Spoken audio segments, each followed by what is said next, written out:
My daughter died 3 years ago, or so I believed. I remember the morning they called me. It was early November, a Tuesday, cold enough that I'd already turned the heat on for the season. I was in the kitchen making oatmeal when my phone buzzed on the counter. An Ohio number I didn't recognize. I almost let it go to voicemail. The officer on the line told me there had been an accident on Route 30 outside of Canton. A head-on collision, icy road, driver identified from the registration. My daughter, my only child, gone. I sat down on the kitchen floor.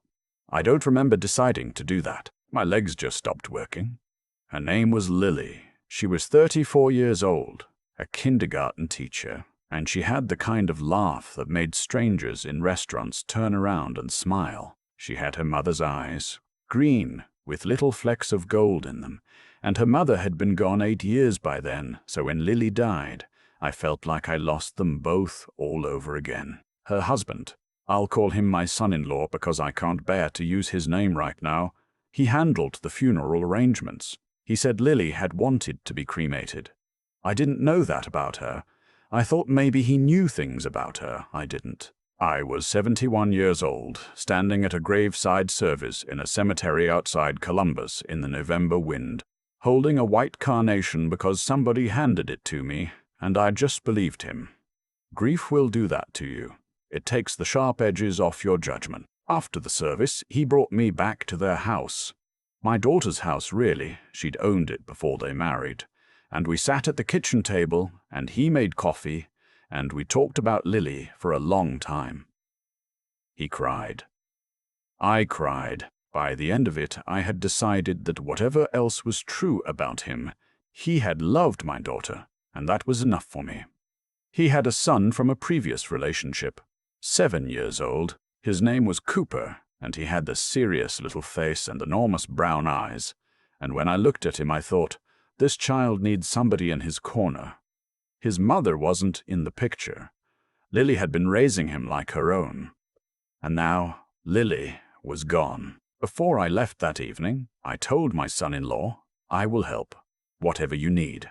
I meant it. I live in Dayton, about 90 minutes from Columbus. I'm retired, 32 years working for a regional power company, electrical inspections, good pension, but not a wealthy man. I have a modest house, a 12-year-old pickup truck, and a vegetable garden I'm more attached to than is probably healthy. After my wife passed, Lily would call me every Sunday morning without fail. 8 years of Sunday calls. After she died, Sundays got very quiet, so I started driving to Columbus twice a month. I'd bring groceries, the good stuff, not just whatever was on sale. Fresh fruit, real meat, the brand-name cereal Cooper liked. I'd take the boy to the park, help with homework, fix things around the house. My son-in-law worked in pharmaceutical sales and traveled a lot. There were weeks, he told me, where Cooper was alone with the babysitter more than he was with his dad. That worried me. So about 4 months after Lily died, I started sending money. Not a huge amount. I'm not a wealthy man, I said that already, but $700 a month, sent as a Zelle transfer, consistent as a utility bill. I told myself it was for Cooper. For his extracurriculars, his school supplies, maybe a college fund someday. I didn't think too hard about where exactly it went. I trusted. That was my first mistake. The second was not asking questions when the answers started not adding up. About 8 months in, I noticed my son-in-law had a new truck, a nice one, a black Ford F-250, fully loaded, the kind with the leather seats and the backup camera and the running boards. He told me he'd gotten a promotion. I congratulated him. I didn't ask why. If he'd gotten a promotion, Cooper's sneakers still had holes in the toes. I bought the boy new sneakers. I told myself my son-in-law was just bad with money. Some people are. The months went on. I kept sending the $700. I kept driving to Columbus. Cooper started calling me Grandpa Art, even though Arthur had always felt too formal to me. I didn't correct him.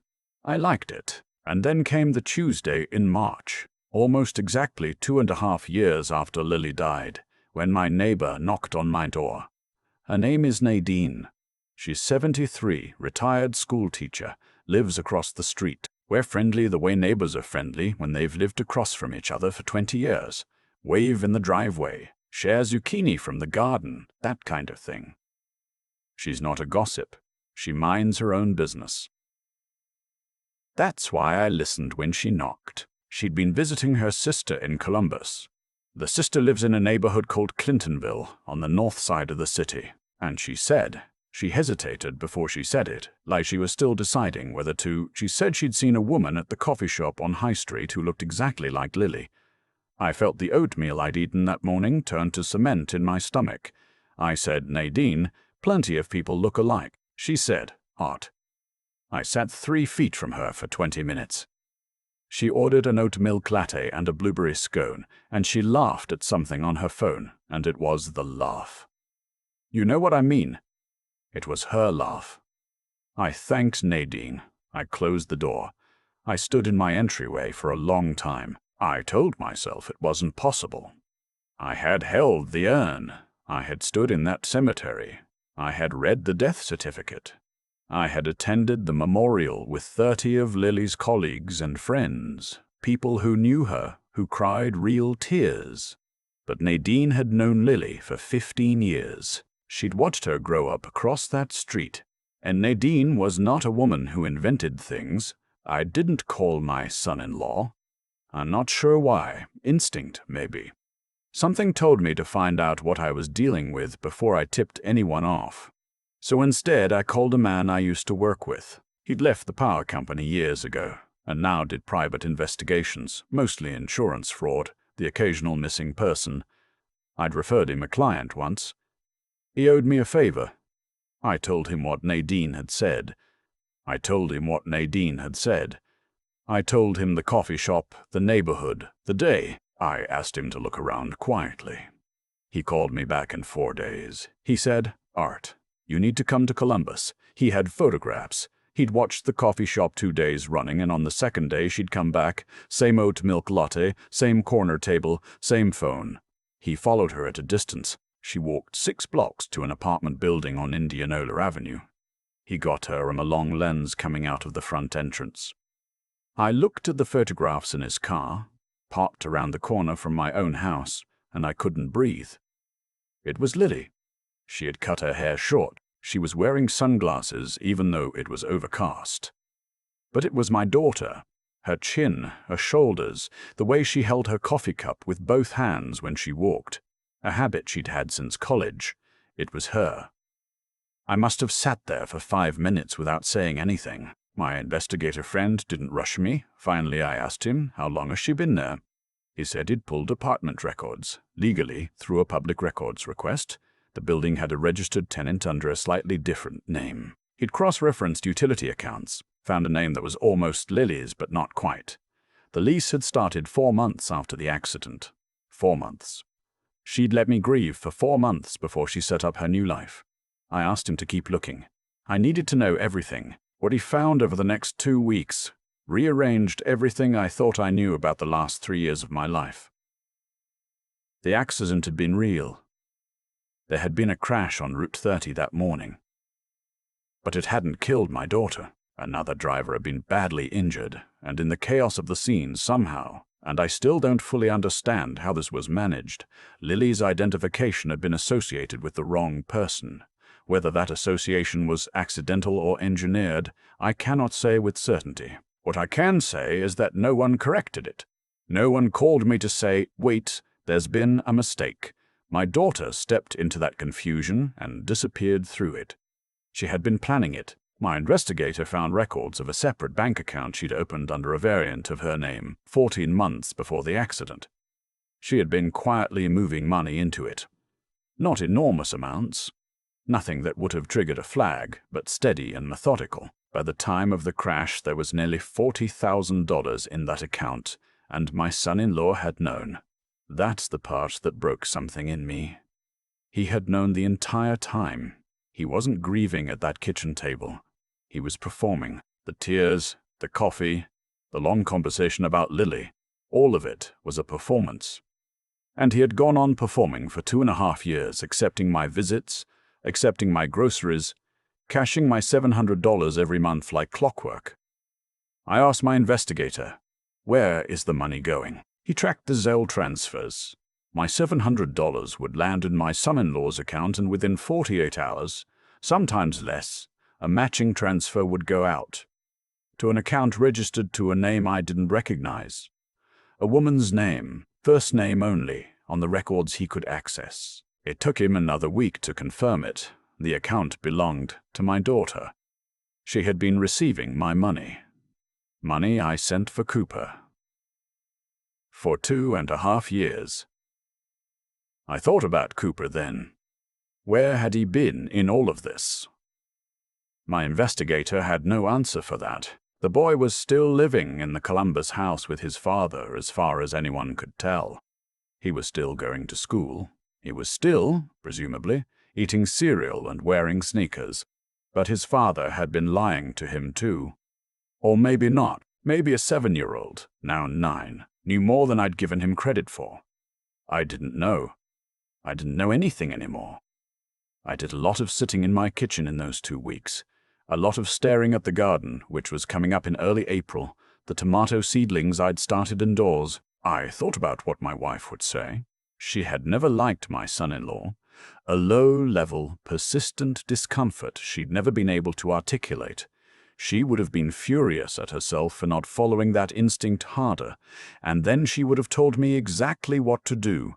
I knew what to do. I called the Franklin County Sheriff's Office first. I explained what I had. They told me the case would need to go to their financial crimes unit and possibly to the state. It was complicated. The original accident was in Stark County jurisdiction. The financial activities spanned multiple counties. They were professional and thorough, and they told me not to contact my daughter or my son-in-law in the meantime. That was the hardest instruction I've ever been given. I wanted to call her. I wanted to call her so badly, even after everything. Even knowing what she'd done, she was still my daughter. The little girl who used to fall asleep in the car on the way home from church, and I'd carry her inside without waking her. The teenager who called me crying after every hard thing, the woman who called every Sunday morning for 8 years. Part of me kept thinking, there must be an explanation. There must be something I'm missing. People don't do this to their fathers. They don't. There has to be a reason. There was a reason, as it turned out. Just not one that made it okay. The investigators, once the case picked up proper momentum, there were 3 agencies involved, determined that Lily and my son-in-law had planned the disappearance together initially. There had been a significant life insurance policy on Lily, $350,000. My son-in-law had filed claim 6 weeks after the accident. It had paid out. He had it in a joint account they both had access to. But somewhere in the 2.5 years after, they had fallen apart. My investigator picked up on this through phone records. There were stretches of weeks where there was no contact between their accounts, then sudden clusters of calls. Arguments, probably. And then about 8 months before Nadine knocked on my door, the pattern shifted. My daughter had started making calls to a third number, a man's number, someone in Cincinnati. My son-in-law had found out, he'd confronted her, and he had decided that if she was going to leave him, leave the arrangement, walk away from the whole constructed fiction, then he was going to take everything.